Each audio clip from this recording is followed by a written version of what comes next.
श्रीमद् भगवद गीता। ओम श्री परमात्मा नमः।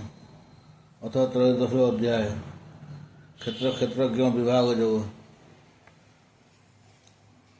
श्री भगवान कहले, हे अर्जुन, यही शरीर को क्षेत्र बोला जाए एवं यह जी जाने तत्वज्ञ ज्ञानी माने ताकू क्षेत्रज्ञ बोली कहते।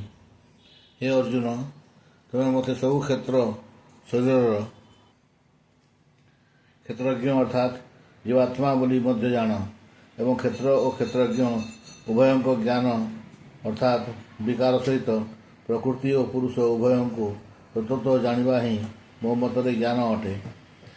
से क्षेत्र कौन ता किपरि एवं क्यों क्यों विकार युक्त क्यों कौन उत्पन्न होइछि तथा सही क्षेत्रज्ञ मध्य किए और ताहा क्यों प्रभाव युक्त ताहा मोठार संक्षेप शुण। यही क्षेत्र और क्षेत्रज्ञर तत्व ऋषि मान द्वारा बहु प्रकार कहुଯାଇଛି एवं विविध वेदमंत्र द्वारा मध्य विभाग पूर्वक कहुଯାଇଛି तथा भल भाव निश्चय करा युक्तियुक्त ब्रह्मसूत्रर पदमान द्वारा मध्य कहुଯାଇଛି। पंचमहाभूत अहंकार बुद्धि और मूल प्रकृति तथा 10 इंद्रिय एक मन और पंच इंद्रियर विषय सबू अर्थात शब्द स्पर्श रूप रस और गंध तथा इच्छा देश सुख दुख स्थूल देहर पिंड चेतना और धृति यह ही विकार मान सहित यही क्षेत्र स्वरूप बोली संक्षेप कहुए।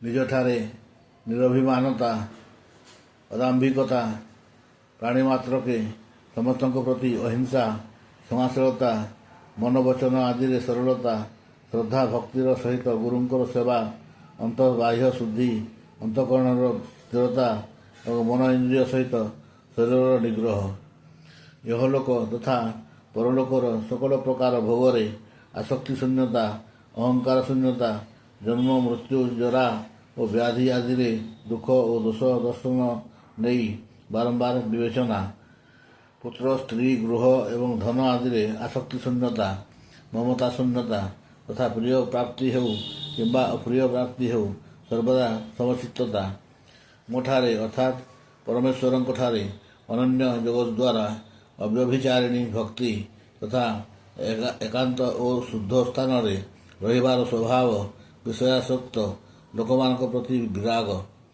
अध्यात्म ज्ञान नित्यस्थिति रहिबा एवं तत्वज्ञान अर्थरूप परमात्मा को ही दर्शन करवा ए सबू को ज्ञान बोली एवं जहाँ यार विपरीत ताहा अज्ञान बोली कहुଯାଇଛି। जहाँ जानिबार योग्य तथा जहाँ को जानी मनुष्य परमानंद प्राप्त हुए ताहा मु भल रूपे बुझाईदेवी। सही अनादि परम ब्रह्म को सत् बोली कहुଯାଇ पारिब नाही कि असत् बोली कहुଯାଇ पारिब नाही। तांकर सकल दिगरे हस्त और पाद रही सकल दिगरे नेत्र शिर और मुख रही सकल दिगरे कर्ण रही कारण से समस्त संसार को व्यापी रही से सकल इंद्रिय ग्राह्य विषय ज्ञाता अथच वास्तव से सकल इंद्रिय रहित से आसक्ति रहित होई मध्य समस्तंकर धारण पोषण करती और निर्गुण होई मध्य गुणमानंकर भक्ता अटंती। सही परमात्मा चराचर सकल भूतंकर बाहरे भितरे सर्वत्र परिपूर्ण होई रहिଛନ୍ତି एवं चर अचर रूप मध्य से ही अटंती। पुणी से अत्यंत सूक्ष्म होइथिबारु अभिज्ञेय तथा से अत्यंत निकटरे अछंती और अति दूर मध्य अछंती। सही परमात्मा अविभक्त रूपरे आकाश सदृश परिपूर्ण होइथिले भी चराचर समस्त भूतगणक भितरे विभक्त होई रहिଥିବା परि प्रतीत हुअन्ति। पुणी से ही ज्ञेय परमात्मा विष्णु रूपरे भूतगणंकर धारण पोषण करता रुद्र रूपरे संहार करता तथा ब्रह्मा रूपरे समस्तंकर सृष्टि करता से ही परम ब्रह्म को ज्योतिमानंकर भी ज्योति एवं मायारू अतीत बोली कहुଯାଏ। से ही परमात्मा बोध स्वरूप जानिबार योग्य एवं तत्वज्ञान द्वारा प्राप्य तथा से समस्तंकर हृदय विशेष भाव अवस्थित। एपरि भाव क्षेत्र तथा ज्ञान और ज्ञेय ପରମାତ୍ମାଙ୍କ ସ୍ୱରୂପ ସଂକ୍ଷେପରେ କୁହାଗଲା। ମୋର ଭକ୍ତ ଏହା ତତ୍ତ୍ୱତଃ ଜାଣି ମୋର ସ୍ୱରୂପ ପ୍ରାପ୍ତ ହୋଇଥାନ୍ତି। ପ୍ରକୃତି, ମୂଳ ପ୍ରକୃତି ଏବଂ ପୁରୁଷ ଜୀବାତ୍ମା ଏହି ଉଭୟଙ୍କୁ ଅନାଦି ବୋଲି ଜାଣ ଏବଂ ରାଗ ଦ୍ୱେଷାଦି ବିକାରଗୁଡ଼ିକ ତଥା ତ୍ରିଗୁଣାତ୍ମକ ସମସ୍ତ ପଦାର୍ଥ ବି ପ୍ରକୃତିରୁ ହିଁ ଉତ୍ପନ୍ନ ବୋଲି ଜାଣ। କାର୍ଯ୍ୟ ଓ କରଣ ଉତ୍ପନ୍ନ କରିବାରେ ହେତୁ ପ୍ରକୃତି ବୋଲି କୁହାଯାଏ ଏବଂ ସୁଖ ଦୁଃଖର ଭୋକ୍ତାପଣରେ ଅର୍ଥାତ୍ ଭୋଗିବାରେ ହେତୁ ଜୀବାତ୍ମା ବୋଲି କୁହାଯାଏ। ପ୍ରକୃତିରେ ସ୍ଥିତ ପୁରୁଷ ହିଁ ପ୍ରକୃତିରୁ ଉତ୍ପନ୍ନ ତ୍ରିଗୁଣାତ୍ମକ ପଦାର୍ଥଗୁଡ଼ିକୁ ଭୋଗ କରେ ଏବଂ ଏହିସବୁ ଗୁଣମାନଙ୍କର ସଙ୍ଗ ହିଁ ଏହି ଜୀବାତ୍ମାର ଉଚ୍ଚ ନୀଚ ଯୋନିମାନଙ୍କରେ ଜନ୍ମଗ୍ରହଣ କରିବାରେ କାରଣ। ଏହି ଦେହରେ ସ୍ଥିତ ହୋଇ ମଧ୍ୟ ଏହି ଆତ୍ମା ପ୍ରକୃତରେ ପରମାତ୍ମା ହିଁ ଅଟେ। ସେ ହିଁ ସାକ୍ଷୀ ହୋଇଥିବାରୁ, ଉପଦ୍ରଷ୍ଟା, ଯଥାର୍ଥ ସମ୍ମତିଦାତା ହୋଇଥିବାରୁ, ଅନୁମନ୍ତା, ସମସ୍ତଙ୍କର ଧାରଣ ପୋଷଣକର୍ତ୍ତା ହୋଇଥିବାରୁ, ଭର୍ତ୍ତା, ଜୀବରୂପୀ ହୋଇଥିବାରୁ, ଭୋକ୍ତା, ବ୍ରହ୍ମା ପ୍ରଭୃତିଙ୍କର ସ୍ୱାମୀ ହୋଇଥିବାରୁ, ମହେଶ୍ୱର ଏବଂ ଶୁଦ୍ଧ ସଚ୍ଚିଦାନନ୍ଦ ଘନ ହୋଇଥିବାରୁ ପରମାତ୍ମା ବୋଲି କଥିତ ହୁଏ। ଏପରି ଭାବରେ ଯେଉଁ ମନୁଷ୍ୟ ପୁରୁଷକୁ, ସ୍ୱରୂପକୁ ଓ ଗୁଣମାନଙ୍କ ସହିତ ପ୍ରକୃତିକୁ ତତ୍ତ୍ୱତଃ ଜାଣନ୍ତି, ସେ ସକଳ ପ୍ରକାରେ କର୍ତ୍ତବ୍ୟ କର୍ମ କରୁଥିଲେ ମଧ୍ୟ ତାଙ୍କର ପୁନର୍ଜନ୍ମ ହୁଏ ନାହିଁ। କେତେକ ମନୁଷ୍ୟ ସେହି ପରମ ପୁରୁଷ ପରମାତ୍ମାଙ୍କୁ ଶୁଦ୍ଧ ହୋଇଥିବା ସୂକ୍ଷ୍ମ ବୁଦ୍ଧିବଳରେ ଧ୍ୟାନ ଦ୍ୱାରା ହୃଦୟରେ ଦର୍ଶନ କରନ୍ତି।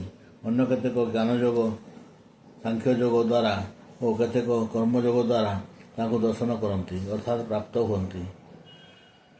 ପରନ୍ତୁ ଅନ୍ୟ ମନ୍ଦବୁଦ୍ଧି ପୁରୁଷମାନେ ଏ ପ୍ରକାର ତତ୍ତ୍ୱ ଜାଣୁନଥିବାରୁ ଅନ୍ୟମାନଙ୍କଠାରୁ ଅର୍ଥାତ୍ ତତ୍ତ୍ୱଜ୍ଞ ପୁରୁଷମାନଙ୍କଠାରୁ ଶୁଣି ହିଁ ତଦନୁସାରେ ଉପାସନା କରନ୍ତି ଏବଂ ସେହି ଶ୍ରବଣପରାୟଣ ପୁରୁଷମାନେ ବି ମୃତ୍ୟୁରୂପକ ସଂସାର ସାଗରକୁ ନିଃସନ୍ଦେହରେ ସରିଯାଆନ୍ତି।